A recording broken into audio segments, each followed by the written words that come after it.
Um dos pontos que nós temos percebido e refletido, eu tenho conversado bastante, lido alguma coisa, refletido também com colegas, com amigos, com alunos do seminário presbiteriano aqui de Belo Horizonte, na condição de professor, é o tema do desafio da comunicação da fé em um mundo de grande mudança, como nós temos experimentado, especialmente o mundo ocidental, que vai passo a passo se afastando da sua referência cristã ou da base de fundo da cristandade, ou seja, a civilização que foi construída e edificada sobre uma base de visão de mundo cristã. É verdade que nenhum projeto civilizacional conseguiu concretizar plena e puramente o ensino da Escritura Sagrada. Nós não temos nenhuma civilização que nós podemos dizer que ela expressou puramente o ensino bíblico, porque sempre a experiência cristã será uma experiência percebida parcialmente. Como diz o apóstolo Paulo, escrevendo aos Coríntios, na sua primeira carta, capítulo 13, 1 Coríntios 13, no final, os versos finais de 11 a 13, eu leio para a nossa instrução. 1 Coríntios, capítulo 13, versículos de 11 a 13, assim nos diz a palavra do Senhor. Quando eu era menino, falava como menino, sentia como menino, pensava como menino. Quando cheguei a ser homem, desisti das coisas de menino, porque agora vemos como em espelho, obscuramente. Então veremos face a face. Agora conheço em parte, então conhecerei como também sou conhecido. Agora, pois, permanecem a fé, a esperança e o amor. Estes três, porém o maior destes é o amor. Bem, Paulo explica aqui, a partir da sua própria realidade, a trajetória de maturidade que ele foi experimentando na vida cristã. E ele diz, quando eu era menino, eu pensava e falava e sentia como menino, mas cheguei a ser homem e desisti das coisas de menino. E aí ele disse, nós vemos como que por espelho. Esse é um desafio para nós refletirmos em pensar a nossa maneira de ver o mundo. Como nós vemos o mundo? Nós não vemos o mundo de uma forma objetiva, absolutamente clara, com um olhar verdadeiro ou de Deus, porque nós temos o nosso próprio olhar afetado pelo pecado. Não é mais possível entendermos as coisas de maneira absolutamente cristalina. O espelho, nos dias do apóstolo Paulo, nos dias antigos, não era esse espelho tão eficaz que nós temos hoje. Não é? Eram espelhos de metais polidos e que não traziam esta precisão como nós temos hoje com o vidro cromado e pintado, que praticamente nós vemos uma imagem como ela é. O espelho, na verdade, dava uma vaga impressão do que se estava. Não se comunicava plenamente as cores, nem mesmo a silhueta, nem os detalhes como nós estamos acostumados. É esse espelho que ele tem em mente. Entretanto, a imagem é suficientemente refletida ao ponto de se perceber o principal. Identificar as pessoas, identificar os traços gerais. Assim ocorre conosco também com relação à fé cristã. Nós não temos todas as respostas, nem não temos uma compreensão detalhada, mas nós vamos amadurecendo à medida que conhecemos a palavra do Senhor e o Senhor. Veja que ele diz no versículo 12, agora eu conheço em parte, então conhecerei também como sou conhecido. Um pouco mais adiante, aliás, um pouco antes, no versículo de número 9, 1 Coríntios 13, 9, nós vemos que Paulo diz o seguinte, porque em parte conhecemos e em parte profetizamos. E no versículo 10 ele complementa dizendo, quando porém vier o que é perfeito, então o que é em parte será aniquilado. Embora alguns teólogos identifiquem nesta expressão do verso 10 o perfeito como sendo o cânon, a revelação perfeita de Deus, e certamente ela é perfeita para o seu propósito de nos instruir naquilo que nós precisamos, ela não é exaustiva, ela não cobre absolutamente toda a realidade, mas aquilo que nós precisamos. Nos lembremos das palavras do profeta Moisés, escrevendo em Deuteronômio, capítulo de número 29, versículo 29. Deuteronômio 29, 29 nos diz, as coisas encobertas pertencem ao Senhor, nosso Deus, porém as reveladas nos pertencem, a nós e a nossos filhos, para sempre, para que cumpramos todas as palavras desta lei. claramente o profeta Moisés está dizendo aqui a mesma coisa que o apóstolo Paulo falou lá aos Coríntios, que é o quê? Nós sabemos de algumas coisas, mas não sabemos de outras coisas. Deus nos revelou realidades que nos são suficientes para nós, para os nossos filhos, como ele está dizendo, nos pertence aquilo que Deus nos revelou, foi dado para o nosso conhecimento, para sempre, para que cumpramos, mas há coisas que estão a nós reveladas por vários motivos, reveladas porque Deus mesmo nos deu a conhecer, reveladas porque nós não conseguimos mais entender de uma forma clara e objetiva devido aos nossos limites como criatura e depois como seres pecadores que somos também. Realidades que nós não conhecemos porque ainda não amadurecemos. O apóstolo Paulo, escrevendo aos Coríntios, o autor aos Hebreus, vai falar de realidades que são percebidas progressivamente. Ele diz: eu falo a vocês como crianças, vocês precisam receber um alimento básico. A verdade é que Deus havia revelado inúmeras coisas, mas nem todo mundo tinha a capacidade de entender tudo o que foi revelado. Veja o que nos diz 1 Coríntios, capítulo 3, 1 Coríntios 3. 1 Coríntios 3, versículos 1 e 2. 1 Coríntios 3, versículos 1 e 2, nós lemos: eu, porém, irmãos, não vos pude falar como a espirituais, e sim como a carnais, como a crianças em Cristo. Leite vos dei a beber, não vos dei alimento sólido, porque ainda não podeis suportá-lo, nem ainda agora podeis, porque ainda sois carnais. Portanto, há um conteúdo bíblico que é sólido, que é denso, que é mais profundo, mas que as pessoas que não estão amadurecidas ainda espiritualmente em sua vida cristã não conseguem suportá-lo. Veja, isso não é verdade apenas a quem ouve, apenas para quem está estudando a palavra ou recebendo a revelação, como no caso Paulo está aqui escrevendo aos Coríntios, mas isso é verdade também para quem comunica. O próprio apóstolo Paulo vem a dizer, como nós falamos anteriormente, que antes ele entendia como menino, agora ele amadureceu. E mesmo depois de maduro, ele diz no verso 9, porque em parte conhecemos e em parte profetizamos. A nossa percepção é sempre parcial. A diferença da compreensão daquilo que Deus já revelou na sua palavra, ela é confirmada por Pedro, quando escrevendo a sua segunda carta, no capítulo 3, segunda carta de Pedro, capítulo 3, versículos número 16, 15 e 16. 2 Pedro 3, versículos 15 e 16. Preste atenção às palavras que o apóstolo Pedro escreve aqui e registra, falando sobre os escritos do apóstolo Paulo.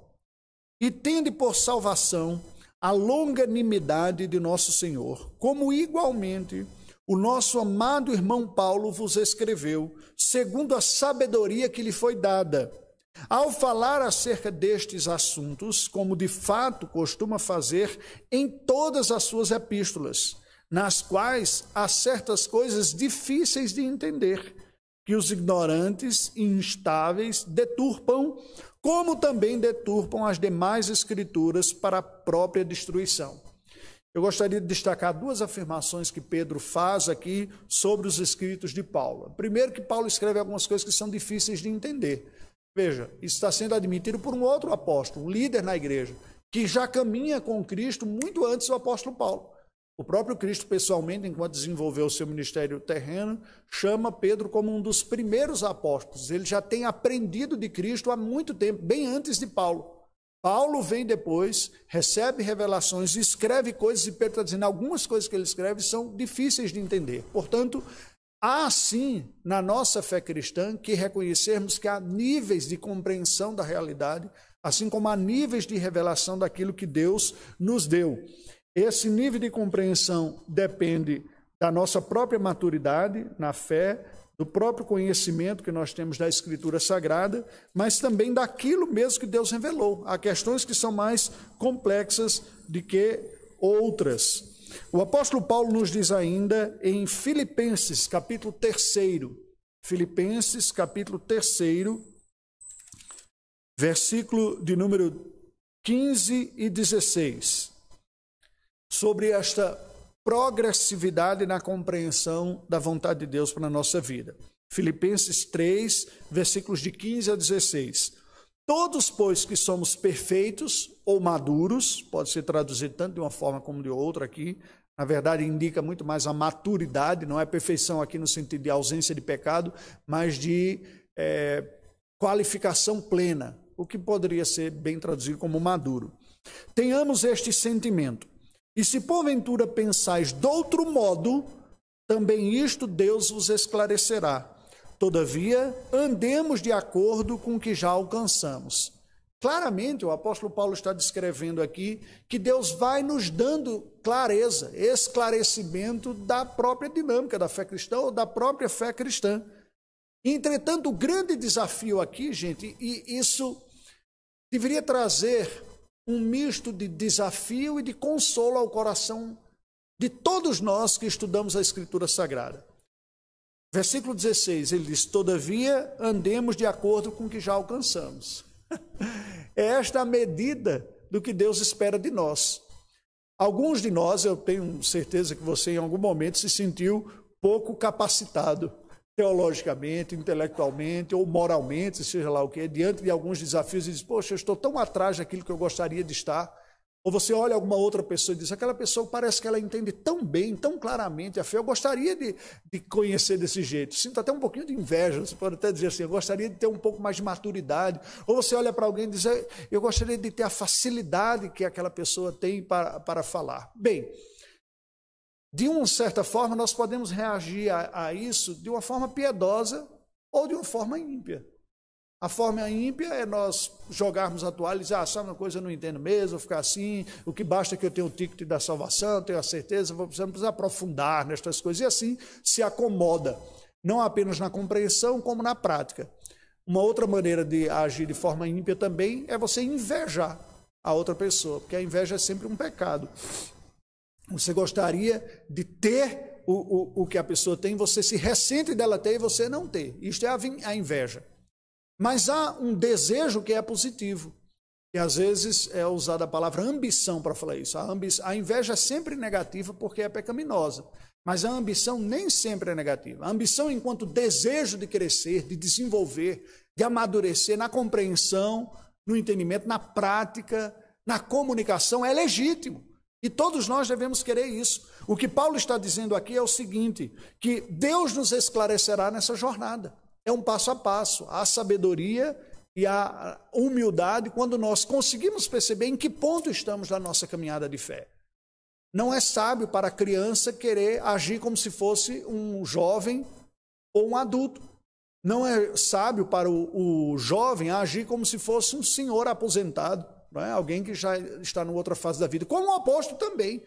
Então, uma das cenas que eu acho ridículas são pessoas da terceira idade se comportando como jovenzinho, não é? Mostrando bem esta época nossa que valoriza e supervaloriza a juventude como se fosse um valor moral em si.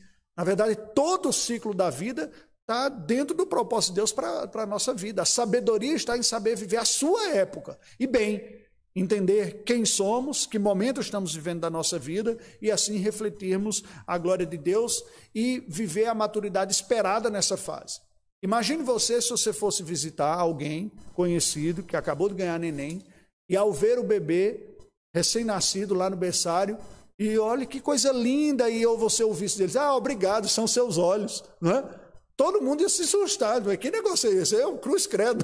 Ia brincar até, não estou falando, não estou de brincadeira aqui, mas por quê? Não é esperado esse nível de desenvolvimento físico, linguístico, compreensivo nessa fase da vida. Agora imagine você que você visita esta mesma família 8 anos depois e diz, aquele foi um menino que eu vi lá, não é? E aquela pessoa está ainda balbuciando, babagugu, dá. Não, esse menino tem algum problema. Como é que com 8 anos de idade ainda não sabe articular as palavras? Da mesma forma, quando você conversa com uma pessoa adulta e fala, ou se expressa, ou vive a sua vida de uma maneira infantil, isso não é esperado, não é sábio. A sabedoria consiste em viver cada época e entender este tempo. É este ponto do progresso da vida cristã que a Escritura Sagrada nos apresenta e que nós devemos entender. Agora, diferente da vida biológica, a maturidade espiritual, a maturidade teológica, até compreensível, são coisas distintas, embora estejam relacionadas, ela não segue um plano gradual como a biologia. Se o nosso corpo é devidamente alimentado, cuidado e experimenta o descanso devido, ele vai seguir de uma forma esperada o seu desenvolvimento. Aqueles que são pais sabem muito bem daquelas consultas pediátricas, né? Quando nós fomos com os nossos filhos, e aí o pediatra diz, olha, está dentro da faixa esperada para esta fase, a altura, o peso, ou mesmo o desenvolvimento de comunicação, porque a biologia se comporta relativamente semelhante dentro de uma faixa para todos nós. Entretanto, não é da mesma forma que funciona o desenvolvimento espiritual.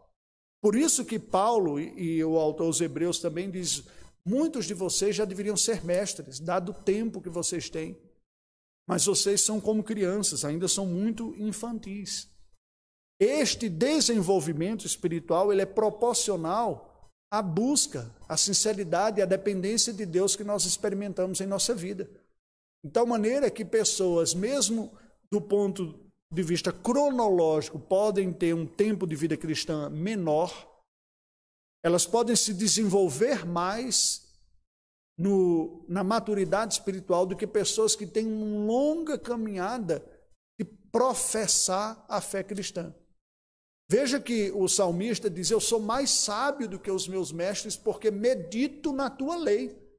É precisamente o fruto dessa compreensão da Escritura Sagrada que traz essa maturidade.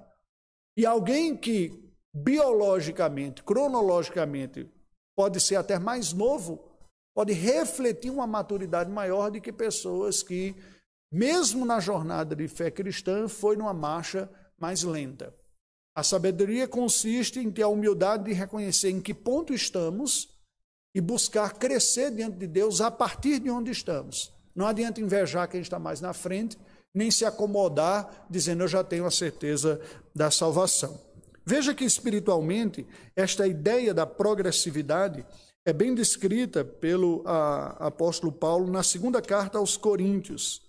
Segunda carta de Paulo aos Coríntios, capítulo 3, nós vemos isto, versículo 18, 2 aos Coríntios 3, 18, nos diz assim, e todos nós, com o rosto desvendado, contemplando como por espelho a glória do Senhor, somos transformados de glória em glória na sua própria imagem, como pelo Senhor o Espírito.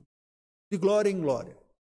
À medida que nós contemplamos o Senhor, e presta atenção porque espiritualmente é exatamente isso o que ocorre. A vida cristã não consiste, a sua progressividade não consiste em meramente adquirir conhecimento. Algumas pessoas têm muito conhecimento, mas não sabem utilizar esse conhecimento na sua vida, lhe falta prática. A Bíblia chama isso de falta de sabedoria. O conhecimento em si não é uma virtude moral, é uma potência intelectual. E como toda potência, pode ser usado para o bem ou para o mal. A capacidade de transformar o conhecimento que eu tenho em algo útil à minha vida, de tal maneira que a minha vida seja resgatada, reflita a glória de Deus, me aproxime mais do Senhor, do meu próximo, é que consiste na maturidade espiritual, naquilo que a Bíblia chama de sabedoria. O sábio é precisamente aquele que sabe usar o que aprende. Ele não apenas sabe, mas ele sabe usar. Veja como Paulo descreve isso em 1 Coríntios, no capítulo 8, quando ele vai falar do saber. 1 Coríntios, capítulo 8, versículos 1 e 2 apenas. No que se refere às coisas sacrificadas a ídolos, reconhecemos que todos somos senhores do saber. O saber ensoberbece, mas o amor edifica. Se alguém julga saber alguma coisa, com efeito não aprendeu ainda como convém saber. Veja que há uma advertência séria de Paulo aqui, falando a algumas pessoas que tinham um conhecimento teológico preciso sobre a idolatria, sobre os alimentos sacrificados, que aquilo não lhes contaminaria espiritualmente. Mas este conhecimento não foi usado de forma piedosa, não havia sabedoria nessas pessoas, havia conhecimento, e por isso soberba, num sentimento de superioridade com relação a outros cristãos que tinham a sua consciência mais fraca, que achavam que a sua condição espiritual seria afetada e seria uma traição a Deus, até um pecado de idolatria, comer um alimento que tivesse sido consagrado a um ídolo. E Paulo mesmo diz, todos nós sabemos a esse respeito, que o ídolo não é nada em si mesmo. Olha o que ele diz no versículo 4. No tocante à comida sacrificada a ídolos, sabemos que o ídolo de si mesmo não é nada no mundo, e que não há senão um só Deus. Versículo de número 7, ele vai dizer, entretanto não há esse conhecimento em todos. 1 Coríntios 8, 7. Porque alguns, por efeito da familiaridade até agora com o ídolo, ainda comem dessas coisas como a eles sacrificadas, e a consciência desses, por ser fraca, vem a contaminar-se. Agora, olha como Paulo fala no versículo de número 9. Vede, porém, que esta vossa liberdade não venha de modo algum a ser tropeço para os fracos. Vamos concluir essa referência aqui. O que é que nós percebemos? Deste capítulo 8 da primeira carta de Paulo aos Coríntios, nós percebemos uma exortação do apóstolo a pessoas que tinham conhecimento teológico bom, correto, melhor, até mais profundo, mas incapacidade de transformar isso em piedade, por orgulho e por soberba. E o conhecimento que deveria nos levar ao maior conhecimento, à maior intimidade e semelhança a Jesus Cristo, estava sendo usado por estas pessoas que tinham este conhecimento de uma forma pecaminosa, de tal maneira que eles não refletiam Cristo, que eles julgavam conhecer melhor, conhecia a teologia, mas não refletiam melhor Cristo. E aí Paulo está dizendo, cuidado, porque o saber, intelecto, conhecimento, ensoberbece, mas o amor edifica. O que nos leva a chegar à conclusão que, no cristianismo, saber, conhecimento é instrumento, não é finalidade. É meio para atingir um propósito, não é o ponto final, o destino. Isso é extremamente importante nós pensarmos, especialmente numa tradição cristã que valoriza o conhecimento, como é o caso de nós reformados e conservadores. Nós conviveremos com esta tentação de julgar uma superioridade no mero conhecimento. Eu digo mero conhecimento no sentido, não desprezando o conhecimento, mas reduzindo o conhecimento como uma finalidade a si mesmo. E aí é curioso, porque o aumentar o conhecimento pode gerar, para quem faz uso ímpio deste conhecimento, falta de piedade, e não aumento de piedade. Isso não é privilégio nosso. Veja que o Senhor Jesus já alertava profundamente aos seus contemporâneos sobre este risco. Em João capítulo 5, nós lemos versículos 39 e 40. Examinais as Escrituras, porque julgais ter nelas a vida eterna, e são elas mesmas que testificam de mim. Ou seja, Jesus está dizendo, vocês examinam as Escrituras. É um fato. E eles estão certos por examinar, estudam. E estavam certos até pela motivação, porque julgam ter nelas a vida eterna. Ou seja, eram pessoas que criam na Bíblia, que estudavam a Bíblia, porque acreditavam que ela ensinava o caminho da salvação. Só que ele conclui o versículo dizendo, e são elas mesmas que testificam de mim. Estudar a Escritura sem o propósito de conhecer o próprio Senhor da Escritura é o maior perigo que um estudante da Bíblia pode ter. Porque a Bíblia perde o seu propósito primordial. E é esta advertência que Cristo está fazendo aqui. E ele diz isso mais claro no versículo seguinte, o 40. Contudo, não quereis vir a mim para terdes vida. Não quereis vir a mim para terdes vida. Vocês querem um conhecimento, vocês querem uma salvação, mas não querem me conhecer. Isso não é possível. Não é possível crescer espiritualmente, experimentar as graças de Deus, vida cristã, salvação, crescimento espiritual, sem uma rendição a Cristo, que é um chamado diário. Foi isso que Paulo falou lá aos Coríntios, quando disse que agora que nós tivemos o véu removido da nossa face, segundo aos Coríntios 3, o texto que nós lemos, agora nós temos a condição de contemplar o Senhor e crescer neste conhecimento, de glória em glória, pouco a pouco. Num ritmo que, claro, vai ser próprio de cada um também.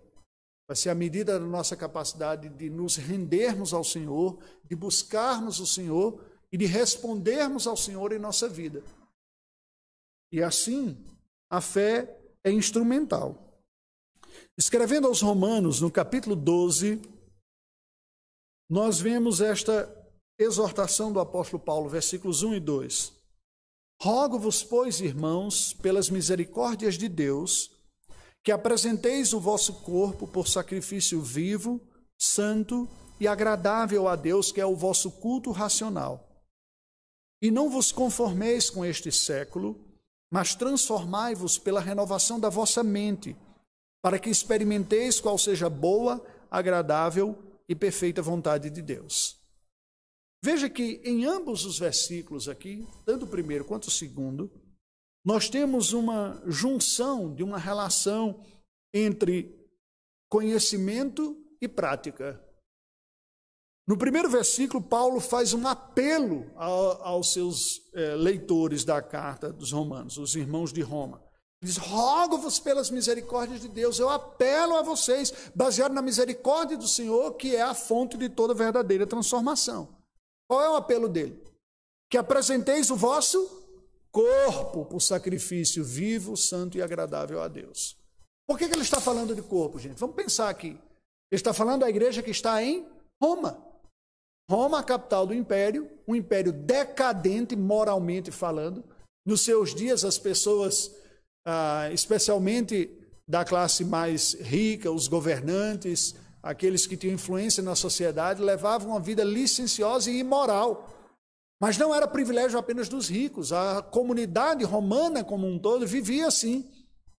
E, portanto, não seria de estranhar que algumas dessas pessoas, ao conhecerem a fé cristã, disseram: eu gostei desse conteúdo, entendi intelectualmente isso aqui, quero isso para a minha vida, esta compreensão deste Deus único, Salvador, é melhor do que essa compreensão que nós temos aqui, mas continuasse com impiedade na sua vida.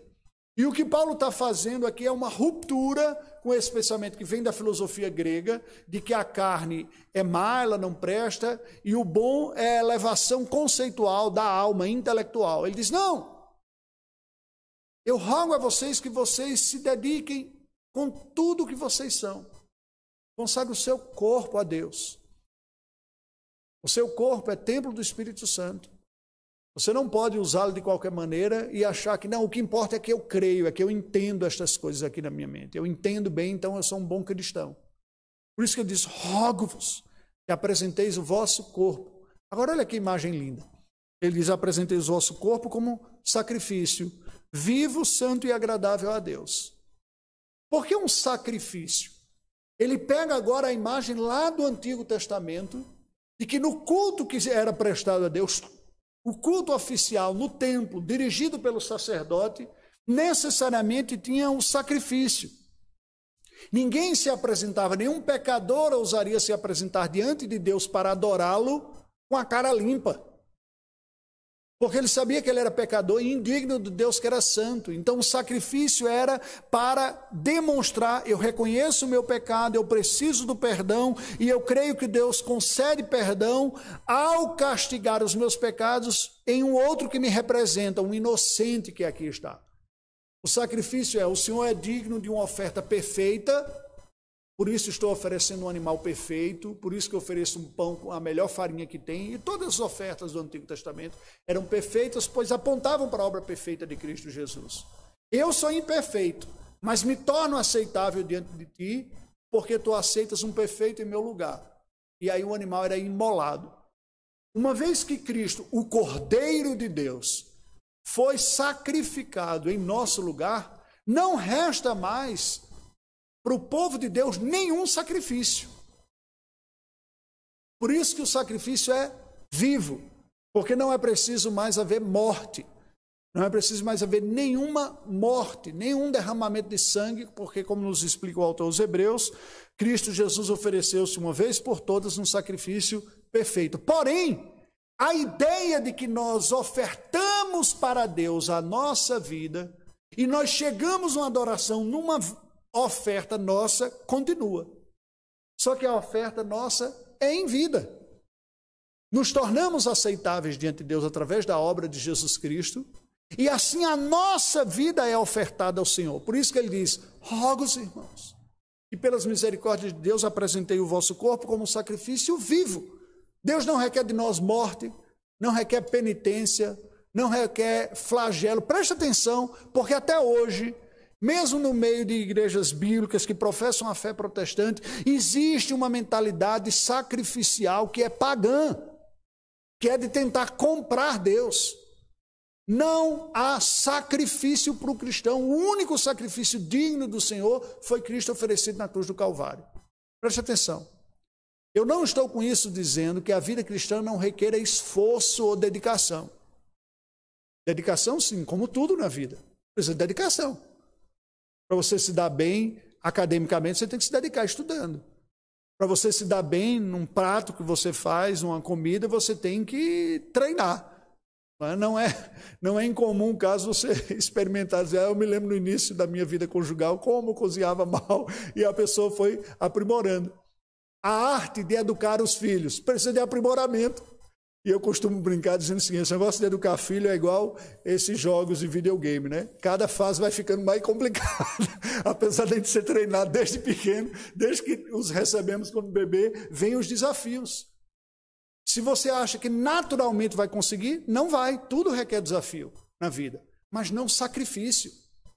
Deus não vai olhar para nós e ele está se sacrificando, por isso eu vou compensá-lo. Não, o sacrifício perfeito Cristo ofereceu. Não resta sacrifício.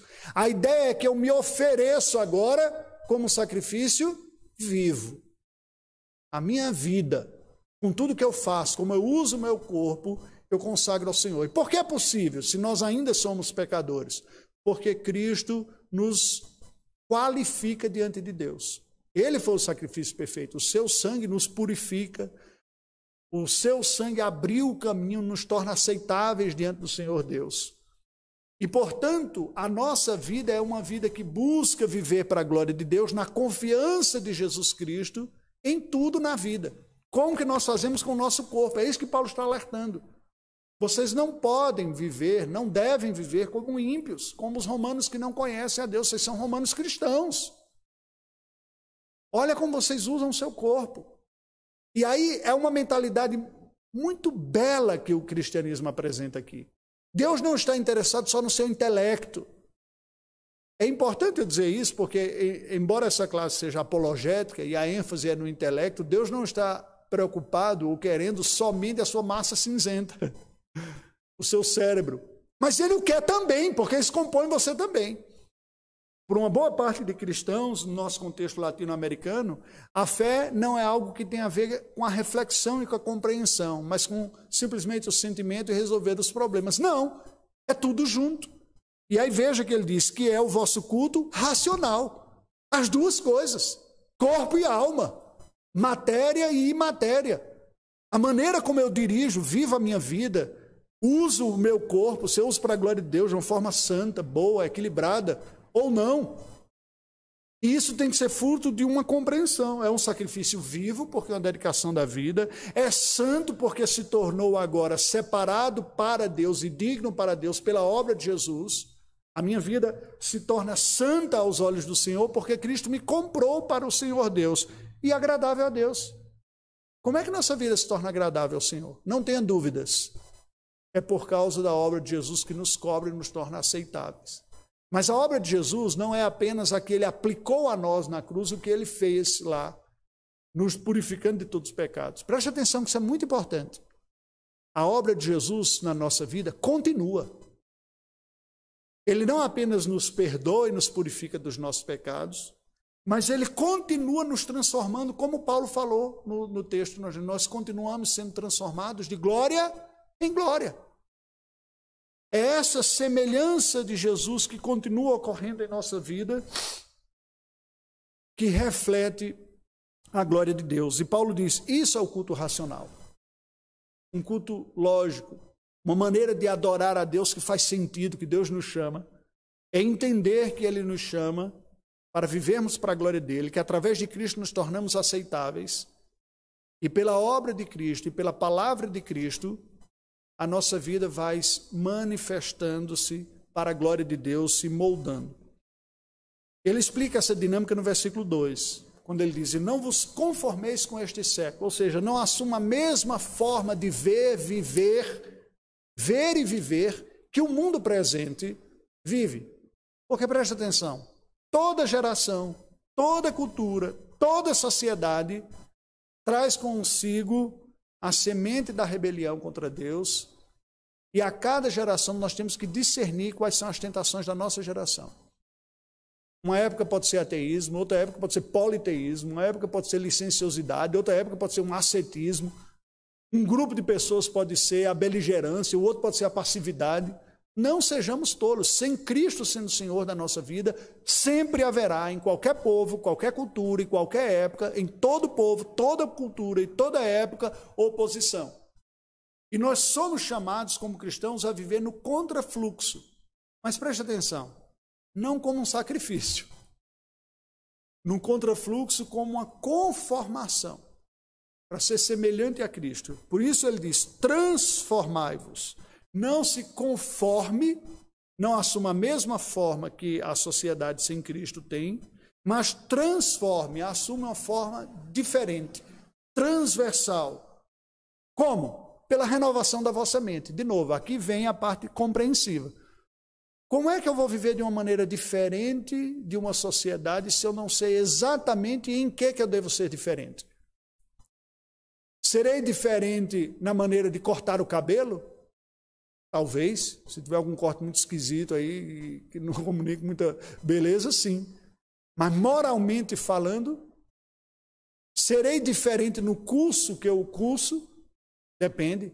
Se o curso propõe coisas imorais, que glorifiquem o mundo e desonrem ao Senhor Deus, é de se repensar. Mas uma qualificação profissional, todos nós precisamos. Serei diferente no lugar em que eu vou viver? Depende. Se o lugar que eu vou viver é indevidamente adquirido, fruto de exploração, de roubo, de engano, isso é indigno diante do Senhor.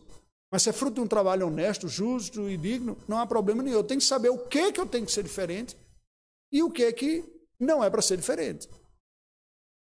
Eu tenho que viver com roupas dos dias de Cristo Jesus, isso não é próprio do cristianismo. Há outras religiões que propõem que o modelo perfeito de piedade seja uma época da história. E por isso que as pessoas se vestem do mesmo jeito que o fundador da religião se veste, aquele é um modelo até de piedade. Mas será que é isso que a palavra de Deus quer de transformação para nós? Não, mas então eu posso viver igual à sociedade? Depende. Para que serve a roupa, de acordo com a palavra de Deus? Para nos vestir com modéstia. Se a roupa que eu visto não preserva o meu próximo de uma cobiça do meu corpo, que deveria ser usado para a glória de Deus, ela é indevida. Mas se me veste suficientemente, não há nenhum problema de eu vestir a última moda. Percebem? Então é preciso ter essa maturidade para dizer o que é para ser diferente e o que é para ser compatível. E Paulo explica isso dizendo, é pela renovação da mente que você vai conseguir fazer esse julgamento. Para que experimenteis qual seja a boa, agradável e perfeita vontade de Deus. Pela renovação da sua mente. É aqui que entra o papel de compreender bem a fé. Nós estamos falando de uma apologética missional. E os fundamentos dessa apologética missional é, primeiro, eu tenho que entender bem a minha fé. Entender o que Deus revelou na sua palavra. Não apenas os conceitos ou as ideias, mas como relacioná-la na vida.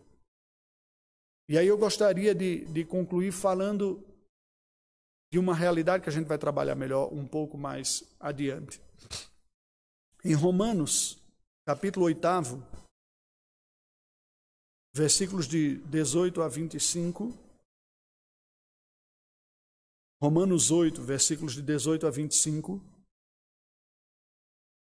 nós temos uma descrição que o apóstolo Paulo faz aqui da realidade. Porque para mim tenho por certo que os sofrimentos do tempo presente não podem ser comparados com a glória a ser revelada em nós. A ardente expectativa da criação aguarda a revelação dos filhos de Deus. Pois a criação está sujeita à vaidade, não voluntariamente, mas por causa daquele que a sujeitou, na esperança de que a própria criação será redimida do cativeiro da corrupção, para a liberdade da glória dos filhos de Deus. Porque sabemos que toda a criação a um só tempo geme e suporta angústias até agora. E não somente ela, mas também nós que temos as primícias do Espírito, igualmente gememos em nosso íntimo, aguardando a adoção de filhos, a redenção do nosso corpo. Porque na esperança fomos salvos. Ora, a esperança que se vê não é esperança, pois o que alguém vê, como o espera? Mas se esperamos o que não vemos, com paciência o aguardamos. Guarde esse texto aí, nós vamos trabalhá-lo melhor, queira Deus, na próxima semana. Eu apenas antecipei aqui aquilo que nós vamos tratar de uma forma mais detalhada, que é precisamente o seguinte: os fundamentos que nós temos para ter uma defesa da fé, uma argumentação da fé, uma comunicação da fé apologética, deve ser um fundamento que busque trazer a outra pessoa para Cristo, para caminhar com Cristo, assim como eu também estou buscando conhecer Cristo e caminhar com Cristo. Essa postura é uma postura que deve nos marcar como cristãos.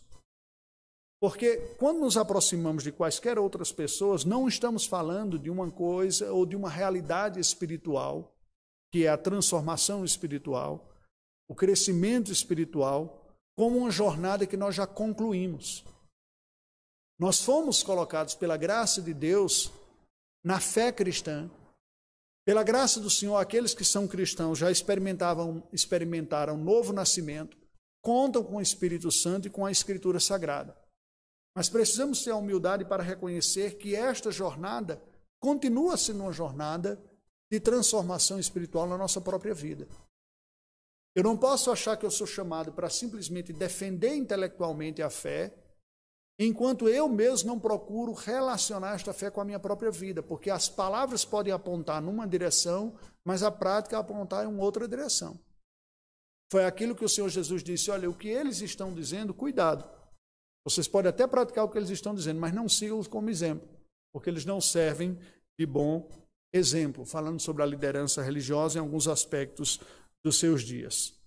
Quando nós vemos aqui o apóstolo Paulo falando aos Romanos, no texto que nós lemos, ele apresenta precisamente que a maneira de nós experimentarmos essa vontade de Deus é por esta renovação. Eu lhe desafio, portanto, nesta manhã, a primeiro, diante do Senhor e na dependência do Senhor, fazer uma reflexão. O que você poderia dizer sobre o seu desenvolvimento espiritual? O quanto que você tem conhecido do Senhor na sua vida? O quanto que você tem refletido o conhecimento do Senhor na sua própria vida? O quanto de tempo e de qualidade, inclusive, você tem experimentado aos pés do Senhor na sua vida? O quanto você está conseguindo comunicar ao Senhor na sua vida também? Primeiramente, por aqueles que são o primeiro ciclo de influência nossa. Vocês se lembram daquelas palavras de Paulo e Silas, registradas em Atos, capítulo 16, ao carcereiro. Atos 16, 31. Atos 16, 31.